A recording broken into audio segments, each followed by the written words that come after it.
안녕하세요. 창조회복교회 장봉희 목사입니다. 오늘 할 주제는 인간의 생명입니다.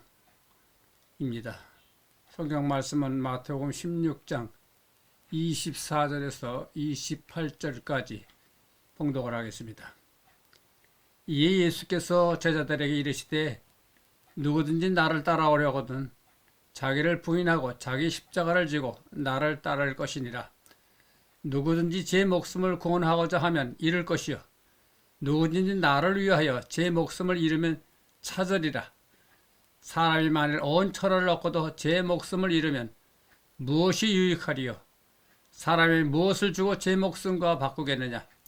인자가 아버지의 영광으로 그 천사들과 함께 오리니 그때 각 사람이 행한 대로 갚으리라.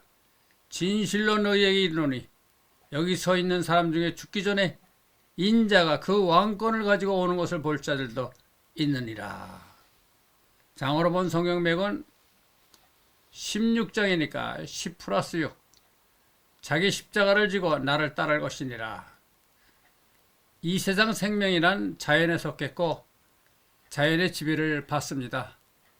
우리는 이 생명에 대해서 자율권이 없습니다.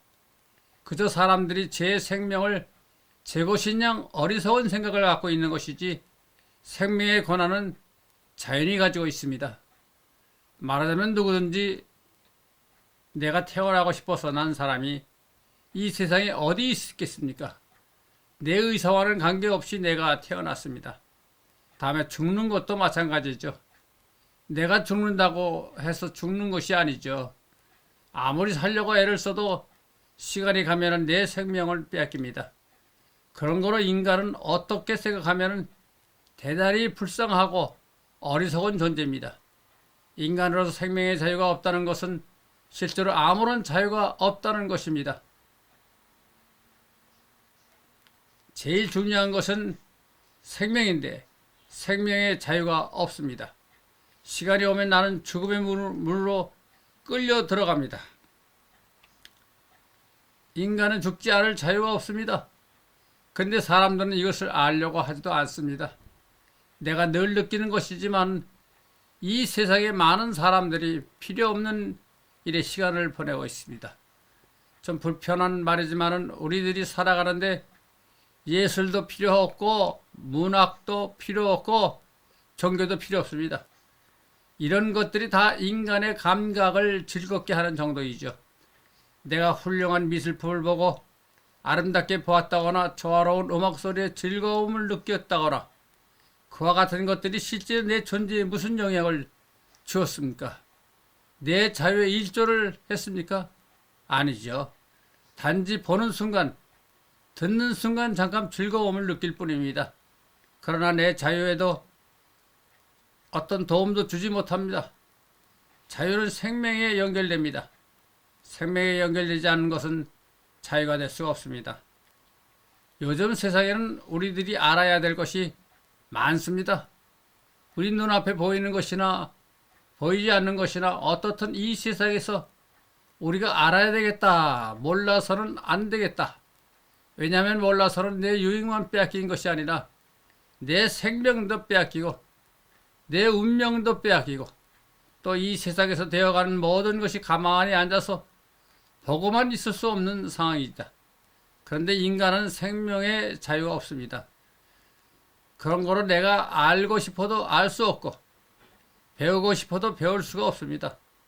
인간이 가지고 있는 참 소유는 시간입니다. 그런데 이 시간은 내가 통솔할 힘이 없습니다. 인간 가운데 가장 미련한 존재가 시간 감각이 없는 사람이죠. 시간 감각이 없는 사람은 희망이 없습니다. 동물과 마찬가지이죠. 내가 가지고 있는 시간이 귀하다는 것을 느낄 수 없다고 하면은 인간이라고 볼 수가 없을 정도입니다. 그런데 요즘 젊은이들 보면 시간의 중요성을 모르는 것 같이 안타깝습니다. 또 공부를 했다고 하는 학자들이 그분이 아주 좁은 범위 내에서 깊숙이 압니다. 그런데 그런 사람들은 잘못하면 오히려 인식력이 나빠질 수 있습니다. 즉 인식력의 범위가 제한되어 다른 세계를 알아보지 못합니다. 오늘날 이 세계는 알아야 될 것이 너무도 많고 넓습니다. 그런데 그것은 내게 철저히 가르쳐줄 수성도 없거니와 내가 가지고 있는 시간이 너무 부족합니다. 지금 우리가 보는 우주는 너무나 넓습니다. 옛날 기독교 성경에 나온 거짓 문서를 보면은 세계가 천지이다. 천지는 하늘과 땅이다. 그리고 이 땅의 중심으로 하늘이 도는 줄 알았습니다. 이 땅을 중심으로 해가 돌고 달이 돌고 별이 도는 줄 알았어요. 이것이 전부인 줄 알았습니다. 그러나 지금은 어떻습니까? 빛의 속도로 1년간 간 거리를 1광년이라고 하는데 오늘 우리가 알고 있는 이 우주의 크기는 몇억 광년 거리입니다. 그러면 저 먼 세계에 또 무엇이 있을 것인가? 우리가 이것도 알고 싶습니다. 그런데 알려고 하면 내게 필요한 것은 내 노력과 시간입니다. 따라서 이와 같은 생각으로 시간을 낭비하는 어리석음을 가져서는 안 돼요. 시간을 가치 있게 쓰는 인생이어야 합니다. 그 시간도 길지 않아요. 어느 사이 내 의사와 상관없이 없어집니다. 요즘 가만히 보면 시간이 오면 내 생명은 빼앗기고 나에게는 아무런 자유가 없는 인간이라고 하지만은 그 전부터 나는 자유를 빼앗겼고 지금도 나는 자유를 거의 다 빼앗겼다고 생각합니다. 다시 말하면 지금 내 눈이 많이 나빠졌어요. 요즘 책을 보는 데는 작은 글씨는 돋보기에 확대경까지 동원해서 볼 수 있는 상태입니다. 또 투석도 합니다. 뇌들등도 왔습니다. 그런 거로 거의 다 내 자유를 빼앗겼습니다.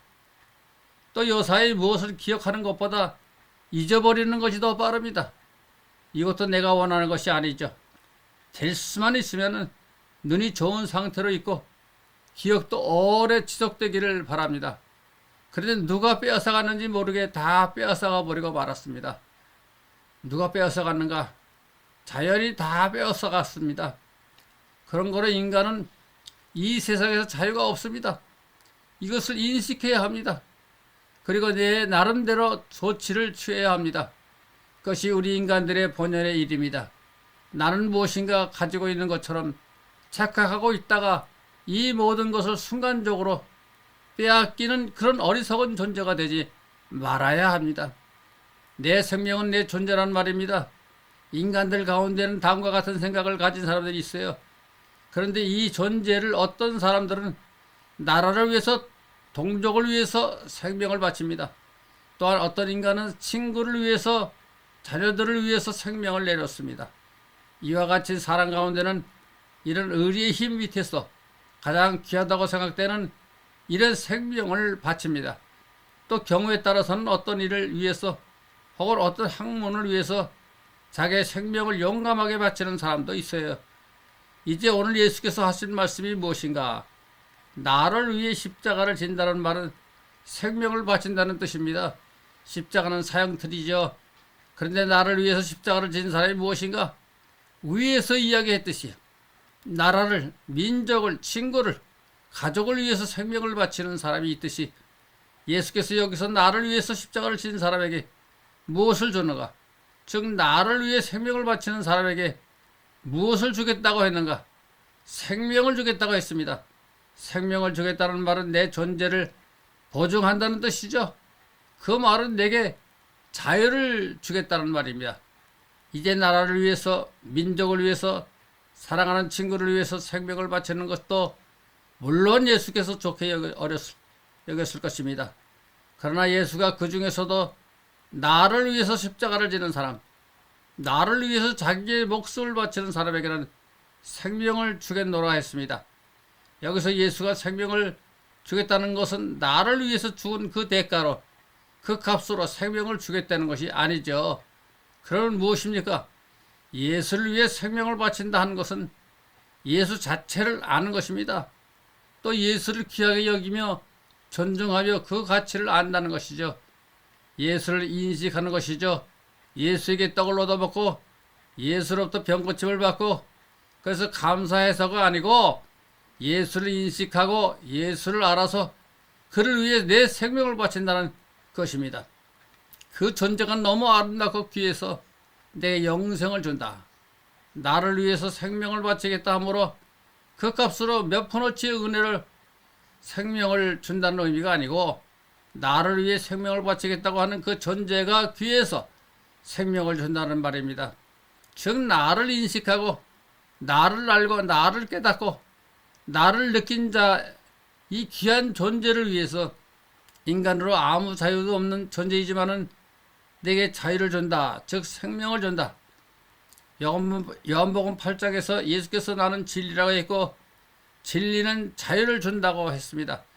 즉 이 진리를 아는 사람, 자유를 갖는다는 말이죠. 즉 우리에게 예수를 위해서 내 생명을 구하신다는 그런 생각, 그런 심리작용, 그런 정성, 그런 정의감이 필요합니다. 지금 교회가 생긴 지 2000년이 지났습니다.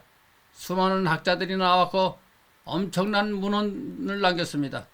그러나 그 문헌을 보면 그 많은 사람들 중에 예수를 발견한 학자는 없었습니다. 이것이 슬픈 현실이죠. 그러므로 우리는 각오를 해야 합니다. 예수를 발견하는 것이 쉽지 않다는 것을 알아야 하고 따라서 이 세상에서 알아야 될 것이 많지만은 그 중에 제일 중요한 목표가 무엇입니까? 예수를 아는 것에 두어야 합니다. 우리의 목표는 무엇의 진리인가? 입니다. 그것은 예수가 나는 진리라 했기 때문이죠. 그런 거로 우리는 예수가 진리인 것을 인식해야 합니다. 종교의 교주로서가 아니라 진리로서 예수를 알아야 합니다. 왜 진리인가? 무슨 진리인가? 가만히 앉아서는 예수를 알 수 없습니다. 또 자기의 노력만 가지고도 예수를 알 수 없습니다. 예수께서 우리에게 보혜사를 보내주마 약속한 대로 보혜사의 도움도 받아야 하고 내 노력도 필요합니다. 그래서 내가 예수를 알게 될 적에 나는 예수를 위해서 내 생명을 바치겠다는 각오를 가지게 됩니다. 그러면 그 존재에게 예수께서는 생명을 준다 했습니다. 이 세상 생명에는 자유가 없습니다. 시간이 오면 내 생명은 빼앗깁니다. 즉 내 존재가 없어집니다. 이제 예수가 진리를 아는 자에게 자유를 준다 말한 것과 마찬가지로 내게 생명을 준다는 것은 자유를 준다는 것이죠. 우리가 영원한 생명만 가지고 있다면 절대의 자유입니다. 예수께서 나를 위해서 십자가를 지는 자는 생명을 준다는 말은 나를 위해서 자기 목숨을 버리는 자에게 자유를 주겠다는 소리죠. 그래서 예수께서 마지막 순간까지 내 생명이 없다고 하면은 온 천지를 가진들 무슨 소용이 있는가 했습니다. 내 육체의 값은 돼지값보다 못할지 모르지만은 내가 온 우주와 겨룰 수 있는 가치 있는 존재가 되려고 하면 어떻게 되어야 하는가? 내가 자유를 가져야 합니다. 자유를 가진다는 말은 생명을 가진다는 뜻입니다. 자유란 어떻게 얻어지겠습니까? 예수를 진리로 인식했을 때, 깨달았을 때입니다. 그렇게 되면 내게는 자유가 옵니다. 즉 생명을 얻게 됩니다. 아멘. 감사합니다.